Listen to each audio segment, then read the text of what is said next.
ठाकुर जी अब धीरे धीरे 3.5 वर्ष के हो गए और जैसे ही 3.5 वर्ष के भय महाराज, मानो जैसे उनके शरीर में स्प्रिंग एक्टिवेट हो गई हो। इतना ऊधम मचाते हैं, इतना ऊधम मचाते हैं, पूरी गोकुल की नाक में दम कर रखा ठाकुर जी ने।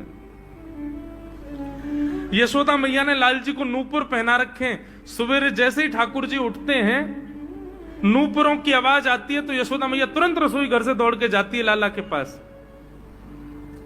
लेकिन ठाकुर जी इतने चतुर हैं, यमुना तट पर जाते हैं और नूपुरों में बालू भर लाते हैं कि कल नूपुर आवाज नहीं करेंगे, सुबह उठ के हम घर से भाग जाएंगे कहीं और, मैया को पता ही ना चलेगी। ऐसा उदम मचा में अब ठाकुर जी वो लीला कर रहे हैं जिस लीला पर देवताओं को भी विश्वास नहीं हो रहा है। ऐसी लीला ठाकुर जी कर रहे हैं कि किसी को भरोसा ही नहीं हो रहा कि जगत नियंता जगदाधार ये कर सकता है। बोले ठाकुर जी क्या करते हैं? बोले ये मत पूछो क्या करते हैं, यूं कह रहे हैं क्या नहीं करते। जो माता पिता अपने बालकों को बहुत ऊधमी समझते हैं, बहुत बड़ी कृपा है ठाकुर जी की कि आपके घर ठाकुर जी जैसे ऊधमी बालक नहीं है। ऊधमों के सिरमौर हैं ठाकुर जी।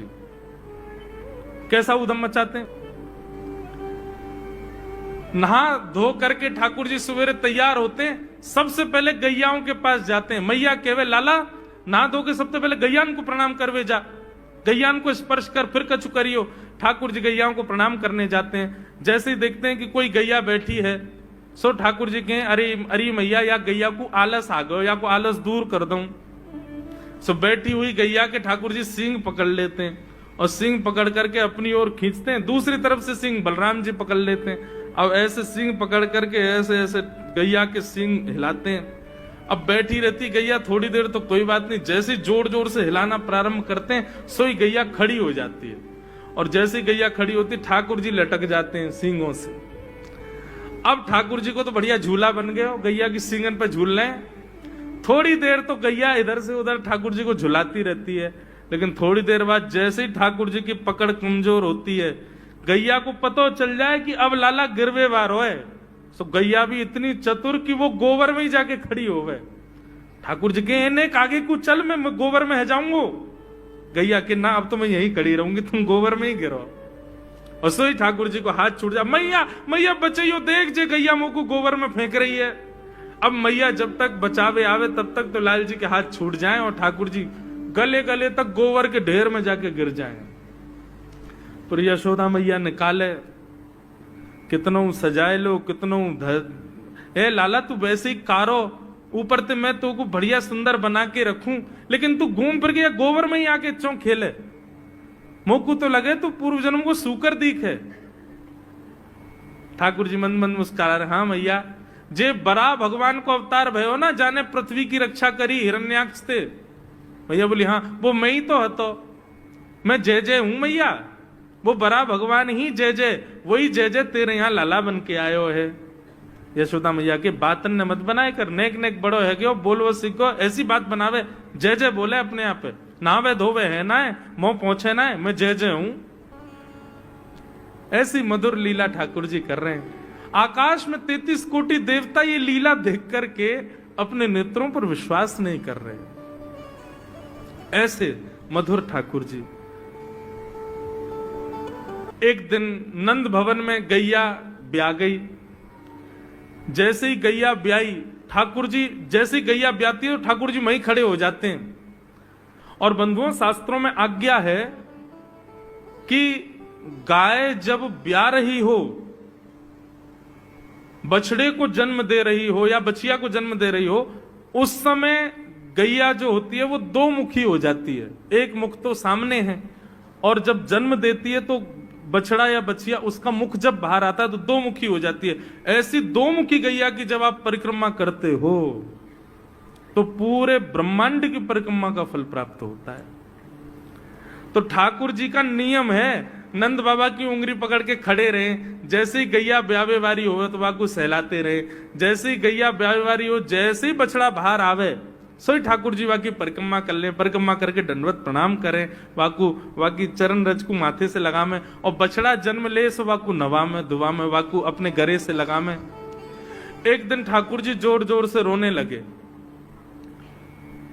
बछड़ा जैसे ही जन्म लियो बछड़ा ने, ठाकुर जी रोने लगे। नंद बाबा शांत करा में नहीं माने, बलराम जी ने शांत करायो नहीं माने। यशोदा मैया बोले लाला का भयो, तू रो क्यों रोए? बोले मैया मेरे संग बहुत बुरा भयो। यशोदा मैया बोली कहा भयो? बोले गैया के बछड़ा ने जन्म लियो। मैया बोली तो वाह बछड़ा को मैंने मुंह खोल कर देखो, वाह के सबरे दांत ने करे आए। मेरे जन्म को 3 साल है गए, अभी तक 4 ही दांत निकरे मैया, वो टूट जाए, रो रहे हैं अपने दांतन को, मेरे दांत चौना निकल रहे सबरे। बाप बछड़ा के जन्म लेते सबरे दांत आ गए, मेरे दांत चौने ही आ रहे हैं। यशोदा मैया ऐसी मधुर बात सुनकर के झूठी झूठी कहती, मैया कहती लाला तू दूध ना पीवे ना, पूरे दिन मक्खन खावे, मक्खन चीकनो होवे, दांत निकले चिकनो है कि सुई पेट में चलो जाए, तो दूध पिए कर। चोटी पकड़ के रोते मैया मेरी चोटी चौना भर रही। बाप बलराम की चोटी देखो कैसी नागिन जैसी चोटी है वाकी, और मेरी चोटी कैसी है मैया, नेक सी पतरी सी। मैया बोल लाला तू दूध ना पीवे, दूध ते चोटी बड़े। बलराम में देखिए ऐसा जग भर के दूध पीवे। सो ठाकुर जी दूध को पात्र हाथ में ले में, अपनी चोटी खोल ले में, और फिर चोटी पकड़ करके दूध पी में, और दूध पीते पीते नापते रहे कितनी बड़ी भई की ना भई अभी।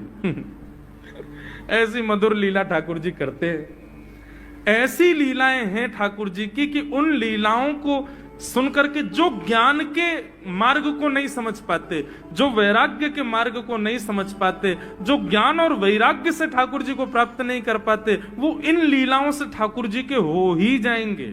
ऐसी लीला है। भगवान ऊधम करते हैं, ठाकुर जी चोरी करते हैं, तो जैसे ही गोपी को पता चलती है आज उसके यहां चोरी हुई, तो गोपी को चिंता होती है क्यों मेरा मक्खन बढ़िया नहीं था, मेरे यहां क्यों नहीं करी। वो स्वयं भी चाहती है कि मेरे यहां लाल आमे, यहां आके चोरी करें, क्योंकि सब गोपियां जानती हैं कि ये श्री कृष्ण कौन है, साक्षात पर ब्रह्म है। कहीं ना कहीं चित्त में उनके में ये भाव आता है कि कृष्ण पर ब्रह्म है। गोपियों के यहां जा जा करके ठाकुर जी चोरी करते हैं। आहा, एक गोपी ने दूध में बढ़िया मिश्री डाली, और मिश्री डाल करके दूध ओटायो, ओटा करके दूध को जमा के दही बना दियो, मिष्टी दही, मीठो दही जमायो। और मीठो दही जमा करके गोपी ने ऐसी जगह रखो कि लाला को मिलेगा ही नहीं। कहां रखो? मटकी रख करके, और वाके ऊपर सुंदर एक बैठवे को मूढ़ा रख के वापस स्वयं बैठ गई। ठाकुर जी आ गए। ठाकुर जी आकर बोले और भाभी जी कहा है रो है? गोपी बोली कछु ना हेरो, लाला तू कैसे आए हो यहां पे? ठाकुर जी बोले सुगंधी आ रही है, कहीं पे ऐसा लग रहा है कि चेंटी लगवे वारी है बहुत जल्दी। गोपी बोली लाला मैंने आज मीठो दही रखो है, लेकिन मैं तू को शर्त लगाऊं, यदि तेने ढूंढ लियो तो सबरो तेरो, और यदि तू नहीं ढूंढ पायो तो आज के बाद वचन दे तू मेरे यहां चोरी ना करेगो। ठाकुर जी बोले देख हम ते शर्त मत लगावे। गोपी बोली ना तो ती शर्त लगाऊंगी, यदि तेने ढूंढ लियो तो पूरा दही तेरो, और यदि तू नहीं ढूंढ पायो आज, तो आज के बाद मेरे घर चोरी ना करेगो। ठाकुर जी बोले ठीक है लगी। इतने में ही भगवान ने कहा कियो ग्वाल बाल सब संगे है। अच्छा, इतने ट्रेंड हो गए हैं कुछ ही दिनों में कि इशारों से ही समझ जाते हैं सब ग्वाल बाल ठाकुर जी क्या कह रहे हैं। ठाकुर जी ने सब ग्वाल बालों को इशारा किया। क्या इशारा किया? बोले शाम का समय हो गया है, गैया दोहने का समय हो गया है, बाहर जाओ और गायों के सब बछड़ा बछिया खोल के भाग जाओ, सब रो दूध बछड़ा बछिया पी जाएंगे, दूध काटवे को मिलेगा ही ना। इतने में ग्वाल बाल दौड़ करके गए और गौशाला में जाके सब बछड़ा बछिया खोल दिए, और बछड़ा बछिया अपने अपने मैयान के थनन के मुख में लगा करके और पीन लगे। इतने में ही सब ग्वाल बाल आए, अरे गोपी तू यहां बैठी है, मां तेरी गैयान को सबरो दूध पी गए बछड़ा बछिया। गोपी ने उठ करके खिड़की में से देखी तो सब बछड़ा बछिया दूध पी रहे हैं। तुरंत भागी गौशाला को। ठाकुर जी ने मूढ़ा उठा के दूर किया और मिष्टी दही गोद में लेकर बोले हम ते शर्त लगावेगी हैं। लेकर के बैठ गए। गोपी बोली मैया ऐसा उदम मचावे तुम्हारो लाला, अब बताओ कहा करें। अब मैया को हंसी भी आवे और बीच में नहीं मैं समझाऊंगी लाला को। ना मैया तुम हंस रही हो। एक गोपी बोली मेरे संग जो भयो वो कोई के संग नहीं भयो होगा। बोले तेरे संग कहा भयो। बोले मैया मेरे पतिदेव को जन्मदिन और तुम्हारा लाला